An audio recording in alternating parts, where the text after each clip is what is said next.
Bonsoir.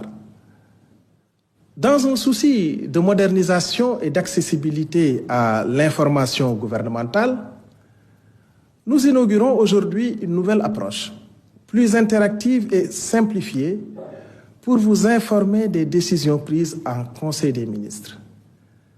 Cette innovation a pour but de mieux informer des décisions et orientations et engager chaque citoyen autour des actions gouvernementales.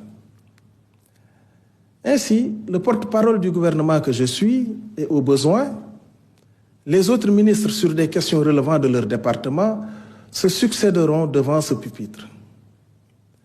Ce conseil a marqué le lancement de l'exercice 2025 dans le cadre du déploiement de l'agenda national de transformation Vision Sénégal 2050. Il s'articulera autour d'un plan d'action gouvernemental visant à consolider la transformation systémique de notre pays. Une priorité spéciale sera accordée au secteur sanitaire. Le chef de l'État a insisté sur la nécessité d'améliorer la qualité de vie des citoyens, notamment par la mise en place de filets sociaux, le renforcement de fonds de solidarité nationale, la restructuration de programmes sociaux et l'actualisation du registre national unique, afin de cibler avec précision les ménages vulnérables. Dans le cadre de la pacification et de la stabilisation du climat social, un nouveau pacte social sera conclu avec les centrales syndicales et les organisations d'employeurs avant le 1er mai. Au plan économique, le président de la République a réaffirmé sa vision d'une économie souveraine, endogène, territorialisée et résiliente, créatrice d'emplois.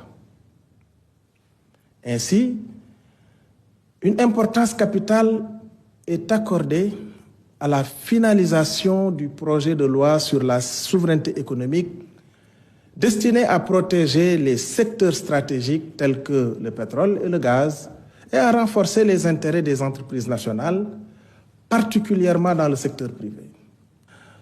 Dans le cadre de la gestion transparente et efficiente de nos ressources naturelles, la nouvelle composition du comité COS-Pétrogaz se réunira avant fin avril 2025.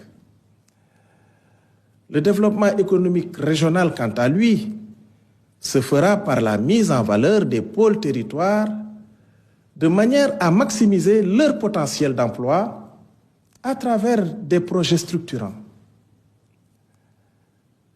Notre objectif est de faire passer la part de Dakar dans le PIB national de 46% à 29% d'ici 2050. La maîtrise du coût de la vie passera au plan structurel par le développement de la souveraineté alimentaire du pays en soutenant largement le secteur primaire et l'agriculture en particulier.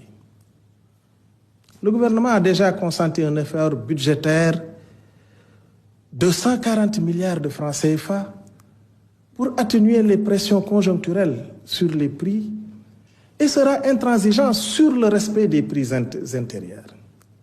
Abordant les Jeux olympiques de la jeunesse Dakar 2026, le chef de l'État a exigé une supervision rigoureuse de l'avancement des projets afin de garantir leur livraison à temps.